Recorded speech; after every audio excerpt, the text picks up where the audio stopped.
So I'll click go live. We'll see how we go.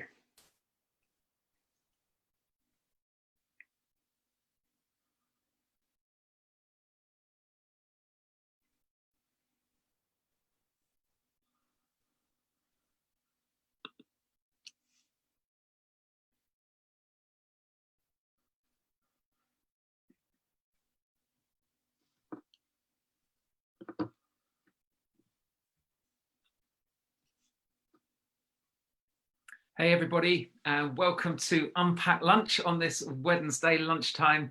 Hopefully you can see me. That's good. Yeah, really glad that you're joining us again this afternoon, because this does give us a chance to, oops, I've got to turn my phone down. There we go.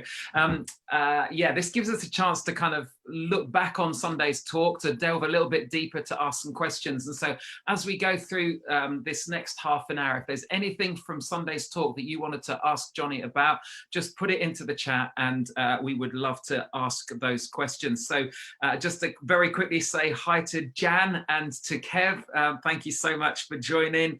Likewise, Lynn too, and Sam Taylor. So they're people online at the moment. So welcome to you. I want to welcome Jonny, who was our speaker from Sunday. Jonny, how are you today? Hey, very well. Thank you, Steve. How are you? I am good. I am good. It looks like you've got a thicker jumper on today. A long sleeve t-shirt. Long sleeve t-shirt. Shorts, but oh my word! No, that's not a sight. Shorts there. That doesn't look particularly great. But I promise you, I'm shorts. Great one, Jonny. We started this new series. You started that on Sunday. Before we get into that, because it's all built around this whole issue of money, which on the whole, lots of people don't like to talk about, and so it can feel a bit awkward at times. But come on, just set the scene for us a little bit. Where are you good and bad when it comes to money? It's a good thing I'm up for sharing, isn't it? Because it is. It's not a question you'd ever ask anyone. Yeah, so I'd say I'm probably good and bad with money, different areas. I think I'm probably bad with money when it's not as much impulse buying as much as it's impulse starting. So if I ever feel like I need to start a project, or if I like to get good at something, or if I see something that's really fun and I want to get into it, and so I'll see it. The risk is with my brain is I'll see the purchase as an investment when it's really not. So I've made some absolute howlers of things that I've bought in the past. Probably the best one or the worst one that I've probably bought is I genuinely bought a full, decent standard bow and arrow. Sports like bow and arrow, just because I thought I'd really want to get good at it. So in my head I was like, oh yeah, I'll do courses and train in it. It would just be fun to be an amazing, it's just a cool fact being a really cool archer.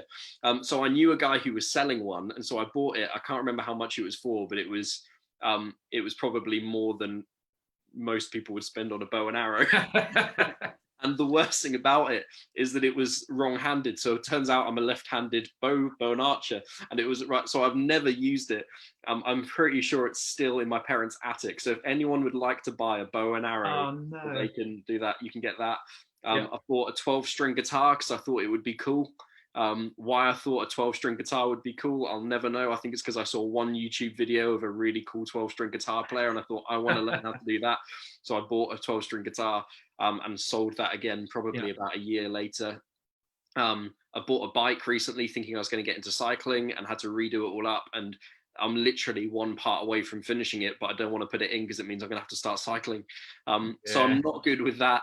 So are you an impulse buyer? I don't think it's impulse buying, because I'd never see a bike and think I'm going to buy that. Right. I would see someone cycling and think I want to become a cyclist. And so I'd never feel good about buying a bike. I'd just feel good about the potential of becoming a cyclist until it becomes real. So maybe that is impulse buying. That said, I think where I'm good with money is that I will always look to pay what needs to be paid first. So the first bank transfers out of my bank in a month will always be to the things that need to put in first. So I think that's probably where I'm good. Okay, great. Well, look, before we get into the talk, why have we chosen to do a series on money, and why at this time? Sure. So I think I said it in my talk, but I think church has a reputation when it comes to money. I think we actually do a fairly good job whenever we talk about money at the Forge to kind of talk along these lines somewhat. But I think we often, not just as our church, but church in general, has a reputation for speaking about money, not speaking about money, but always asking for money. Right. So we don't speak about it, we just ask for it. And yet when you look at the life of Jesus, Jesus did something completely opposite. In fact, out of the 38 stories and teachable moments that we find in the stories that, in the accounts that we have of him, 16 of those are all about possessions or all about money. And yet the fascinating thing about Jesus is that despite near half of his talks being around money, he never actually asked for any of it. In fact, there's probably a couple of occasions where he asks for a coin or asks for a moment and he uses it as an example. But as far as we know, he always gives it back. And so whilst he talks a lot about money, he has a treasurer almost as part of his discipleship team. So they obviously deal with money and talk about money. Jesus never seemed to ask for it. And yet we have the opposite example. And I think the reason Jesus talked about it is because he knew that money affected more than just the deepest part of our pockets. He knew that it affected the deepest part of our minds, the deepest part of our well-being, the deepest part of our joy, the deepest part of our peace as well. So we want to talk about money. Often in a series like this, there's criticism that normally comes from a good place, often from church people, and that's fine, of sort of why are we doing a series like this? Like, how is this going to help me spiritually? I mean, we call it a practical series. Isn't this like just a TED talk, or couldn't I get these talks from somewhere else? And you probably get really good financial advice from a whole numerous places on the internet. And so if you want good financial advice, probably better places to come to than us. But what I would say is that when you look at the teachings of Jesus, chances are you'd probably accuse him of exactly the same thing. Because when it comes to your life, you will do well to find many other things that will affect every part of your life, including your spiritual life, as much as your finances do. And so we want to talk about money, not because it's agenda driven, not because we're after your wallets or anything like that. Whilst we do survive, whilst we do grow, and of course encourage giving and generosity, if you're someone who's not part of our community, if you're someone who's tuned in for this series, or it's been recommended by a friend because of a situation you're in, if you're new and you're concerned in any way that we have an agenda behind doing this series, I just want to give you full permission.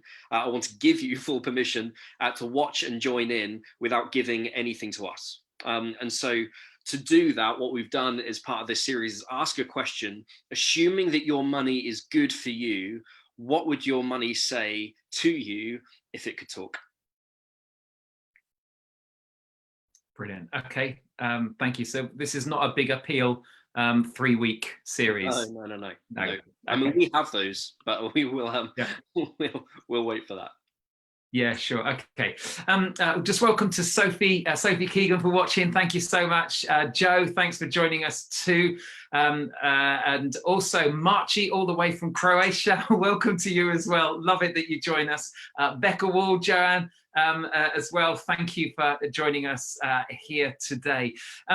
Jonny, fill us in then. Come on, fill us in a little bit on the talk from last week.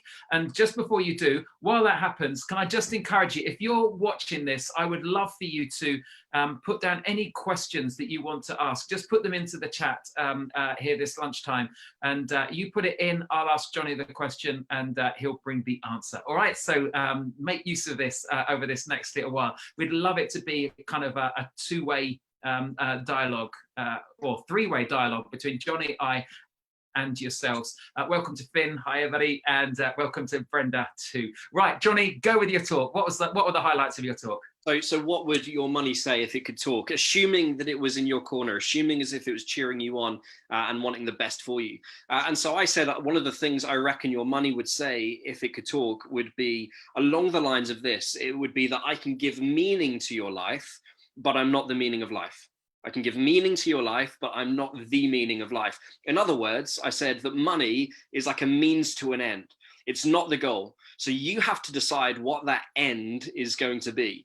In fact, everything has a means to an end. And Jesus, one of the fascinating things about it is that Jesus says something really similar in one of his 16 stories about money or possessions, not because he was asking for it, but because he wanted the best for the lives of people listening to it. Jesus shares a story that encapsulates this idea of money is just being a means to an end. And it would have been shocking for the people listening to it, because the story does not go where they expect it to go. It does not go where we would expect it to go. But Jesus has his disciples, his followers, his close friends around him. And he shares this story that there's this master, there's this business owner, however you want to call him, and he has so much to manage that he can't manage it all. So he has a servant to do a lot of his dealings for him. And he finds out that the servant is not dealing with his money in the way that he would want his money dealt with. And I kind of said a little bit that, isn't it interesting that if other people used our money how we would use our money, we would be a lot stricter on them than we would be strict on ourselves, which Yes. I kind of think is probably a good judge. If you think that if you want to try and work out how good you are with money, imagine someone else is using your money in the way that you are. And so he pulls him in and says, your time's done, your time's over, you're going to be out of the door at the end of the day. But before you go, I want you to go and tie up all of the loose ends that, with all of my associates effectively. So the servant goes out and he thinks, what am I going to do? Because I have limited time, I have limited opportunity, and I will have limited resource. And after this day is up, I'm going to be in trouble unless I think hard about what I'm going to do with my limited time, limited resource, limited opportunity. So he goes around and effectively makes these brilliant deals with his associates, almost goes behind the master's back and slashes all the debts that all these associates owe. And all these associates are like amazed. They're like, really? Like, you do that for me? And this guy's just like, hey, listen, I'm aware I've got limited time. I'm aware I've got limited opportunity. You have that. And then if I have a favor, maybe I'll be welcomed into your home. And so the story stops for a second. You imagine, and all of Jesus's disciples are thinking, what is going to happen to this dishonest servant? I mean, when the master finds out that all of these debts have been slashed and the rest of it, he's going to be so angry because he's at a loss as a result. But then Jesus re-enters the story and just goes in a completely different direction. And he says, the master commended the dishonest servant. And you think, why on earth would he commend it? And I think it's because he recognizes that the servant has learned his lesson. Previously, he was someone who was wasteful with money, but when all of a sudden it was his, when all of a sudden he recognized that an end was coming, and he needed to recognize what he was going to do with his limited resource, limited opportunity, limited time, he had to do something around that. And so he was shrewd in his dealings. He was thoughtful about it. And so he made the most of what he had at that time so that it might extend into a time that he wouldn't have it anymore. And so Jesus brings them, pulls out the story and brings it to this point where he kind of says, listen, your money now that's one day going to end, in your life now that's one day going to end, has an opportunity to extend beyond your end. Your money has an opportunity to go beyond just you. And so your money's a means to an end. And whilst you cannot take your money with you when you end, what your money does have the power to do, if you use it well, is to go beyond the end. It goes beyond you. And when we do that, we really do. That's the place where we gain joy. That's the place where we gain peace. That's the place where we gain the idea in which Jesus would want us to have over money, that money's a means to an end, and we have to decide what that end looks like, and if that end is going to expand beyond our life. Great. Jonny, there were a number of things from your talk on Sunday that had really kind of spoke or highlighted stuff for me. One of those was, as you said, if someone else was spending your money the way that you're spending your money, you would not view them as well as you view yourself. Why do you think that is? It's because we're not our best friends. Right. I mean, it's the same reason why we have accountability, right? If you have a friend and you'd go over to them and sort of say, hey, I'm thinking about something, I need your advice. The assumption is that they know something that you don't. And so often with our money, because we treat it as a private issue, we treat it as our thing, we don't seek that advice, and therefore we do things stupidly. We act impulsively. We act in a way that we think is good at in the time that really isn't. And in the same way as you probably look at other people's lives and how they use their finances, and you just think, you idiot, why would you do that? I would not do that if I was you. Chances are when you act foolishly financially, someone else is looking at you thinking exactly the same thing. So it is impulsive. We probably have a wrong attitude of money that sees money as the end rather than a means to its end. We probably don't recognize and think through carefully in the way that we should around its importance. And therefore, when we get ourselves in the situations, we think, how did I get the situation? Well, you know how you got into the situation you're in. You already know that. The reality is that you didn't stop yourself in the Sure. way that you stop someone else from doing that. Yeah, so probably we attach emotion to it, don't we? We attach emotion to our purchases or to the things that we want, which then distorts common sense Sure. because the emotion kind of can win through.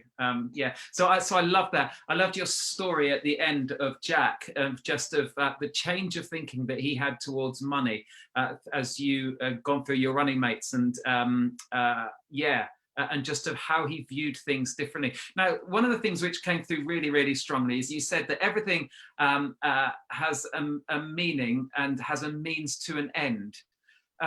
So you said that everything that has a meaning is a means to an end. Yeah. So is that true?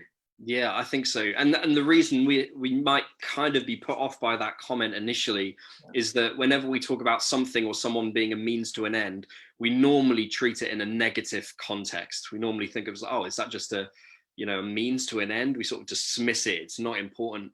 And that's not entirely true. Having a means to an end really gives meaning. So in my talk, I used the example of those hoverboards, those little boards with the wheels that you can sort of press on. And a couple of years ago, they were all the rage at Christmas. There were companies being done in because they were quickly fixing some that would set on fire and stuff like that. The reason they were so popular is because they looked really cool. They looked really fun. But it didn't take long before the government said that they just weren't safe to use on roads or pavements because they were so difficult to control. And so the idea that this could be the new thing, so you'd never have to walk again, all of the meaning got lost. And so they were never really used. And now it's just like, well, who has a hoverboard? And you might sort of have one in a cupboard somewhere or in the loft somewhere, or it might have broken and you might not have replaced it because ultimately it didn't have a means to an end. Therefore, it lost its meaning. Anything that has meaning has a means to an end. But the interesting thing, and something that I didn't really delve into much on Sunday, is that it's not just that everything that has meaning has a means to an end. It's that actually everyone that has meaning is a means to an end. And that's uncomfortable because we think, oh man, I'm a means to an end and you're a means to an end. Andy Stanley, I think, has a brilliant phrase that kind of sums this up, that explains it a little bit clearer. And it's not dismissing value. It's not dismissing your value. If anything, it's probably exposing it. But he would say this: if you only live for yourself, all you will have to show for yourself at the end of yourself is yourself. If you just see yourself as the end, if everything is about you, all you'll have to show for yourself at the end of yourself is yourself. But if you live for something greater than yourself, what you'll have to show for yourself at the end of yourself will be greater than just yourself.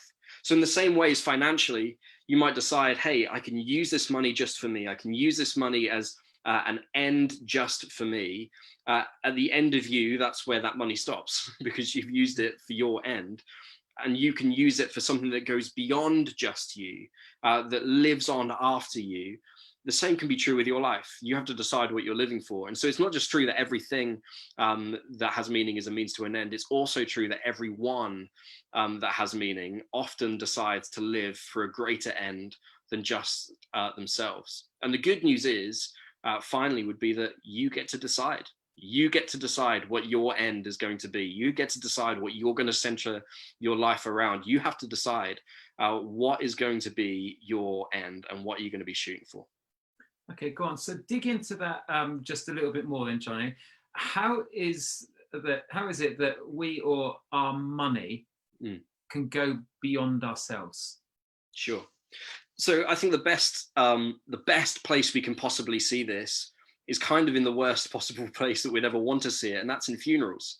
Have you ever been to a funeral? I know you almost certainly will have been, but if you've ever been to a funeral of someone where no one really had much to say, it's like dark, it's uncomfortable. You're like, it's not that people are there out of duty, and it's not that they weren't loved or valued, but it tends to be that it's just like, well, we don't really have much to say because at the end of him, nothing, or at the end of her, nothing really goes beyond them. Like when we leave this building or when we leave this grave, we'll have memories of them, but nothing of them is now going to extend into where we are now. Yeah. And it's a sad affair, and it's not comfortable and not nice, although probably more normal than we'd give credit for.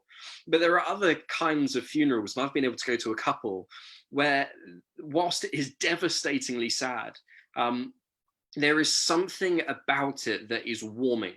And you might think that's confusing or weird, but if you've ever been to one, you'll kind of know, where it feels like everybody has something to say. And it's not that they have something to say because they're just more interesting people, or it's not that they've got something to say because they're more loved or anything like that. The reason they have something to say is because the person who died had made an investment that would go beyond them. So I was at a funeral last year of a teacher, and literally hundreds and hundreds, I think there was about 400 people who came to this funeral. And it was desperately sad, devastatingly sad, but there was something warming about it, not just because of hundreds of people that showed up, and that the school that he taught had, they'd closed early so that a lot of the staff and students could come. But it was clear that this was somebody who had decided to leave something that would go beyond just them. They decided to live for something that was that extended beyond just themselves. And so the question and the principle that we need to wrestle with is, what is it that I am living for? What is it that I'm sacrificing for? Like, you got to pick your sacrifice. What is it that I'm investing in, so that at the end of myself, there will be more to show for myself than just myself? And when we get that, we then take our money and we can put that into the same equation. Because the way in which we then choose to use our money contributes to an end that goes further than just the money's end, that goes further than our end. And so ultimately, it goes all the way back to what I think our money would say if it could talk. And I think it's exactly the same thing as what Jesus suggested in this particular story that we shared. It's that money adds value to your life. In fact, if you use it right, it'll offer value beyond your life, but it's not the meaning of life. Okay, that's cool. Thank you. So I know of people who have made a substantial amount of money, and near the end of their lives, they want to do something with that money, and so they set up foundations, and then people can go to them for grants in the future, and that money's invested and all of that. And that sounds lovely for people who have got loads of money. When I die, I probably won't be setting up a foundation. So how can my money make a difference beyond me then? Sure.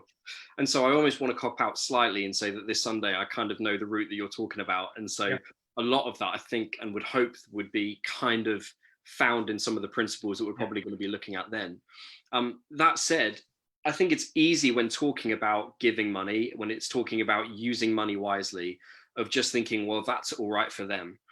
That's okay for them. Listen, chances are, so me and Steve, I imagine that we're probably in different financial situations, just because of where we are in life and multitude of other variables. There will always be someone that you look at and think, well, that's okay for them, that's okay for them, that's okay for them. I was speaking to my friend Joe recently, and kind of talking around this whole area and where we disagreed and where we agreed. But he put out a stark recognition of, globally speaking, how much do you think you need to earn to be in the top 1% of wealthy people in the world? And the reality is that if you've got a roof over your head right now, if you're listening to this on an iPhone or a computer, if you've got a job with an income of any sorts, chances are you're going to be in the top bracket of global wealth. And so it doesn't feel like it necessarily because of the context we're in. But the reality is this isn't an amount issue. This isn't an issue of how much you've got and the rest of it, because that excuse doesn't really play in the context that we're in anyway. But even if it did, it's not as much of how much, it's how we deal with what we have. And so I think the story that Jesus told is brilliant because it uses, it plays to that excellently. He doesn't use a man who had loads of opportunity, loads of resource, loads of time. It was a man who had limited time, limited resource, limited opportunity, and a short while to try and work out how is it that I'm best going to use what I have, not look for what I don't have. So it's really not an amount issue. If it was an amount issue, then you probably, maybe with some exceptions, be let off the hook anyway. But the fact it's not should give us a freedom to recognize that what I do have, I need to be shrewd. I need to think through carefully how I use it. Great. Jonny, thank you. Just looking down here, welcome to Val. Lovely that you're joining us today. Likewise to Dan and to Andrea Stewart and Paul Kerridge too. Thank you so much for joining this lunchtime as we're going back over Jonny's talk and just looking to explore a little bit more. So again, Jonny, what was the phrase that if money could talk? What was the key phrase for you?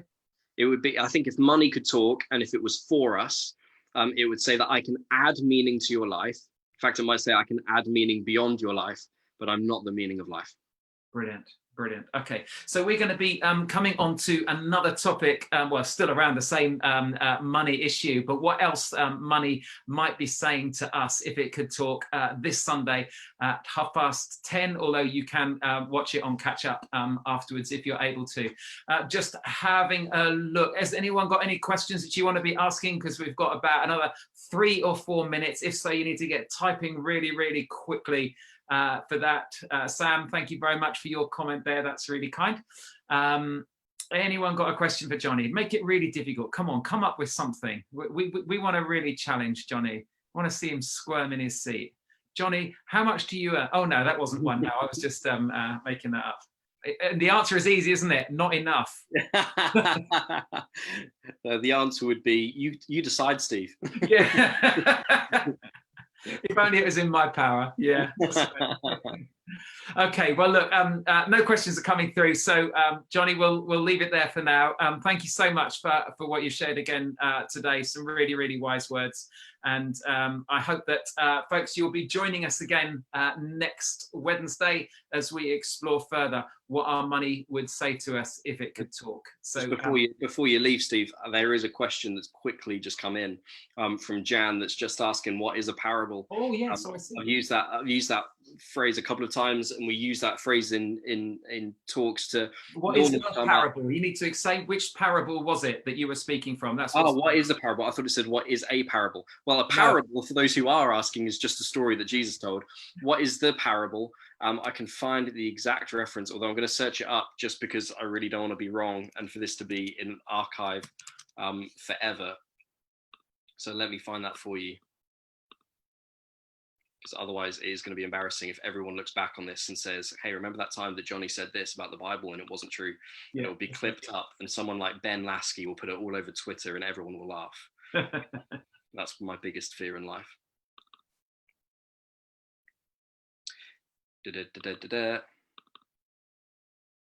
Okay, well, look, while you're looking for that, I just want to say thank you very much, everyone, for joining. Do join us again next week, and it'll be me in the hot seat. So remember to come with your questions, and if I tell a parable, honestly, I'll have the reference right on my fingertips, and when you ask the question, I'll be able to say, oh, well, it was this one.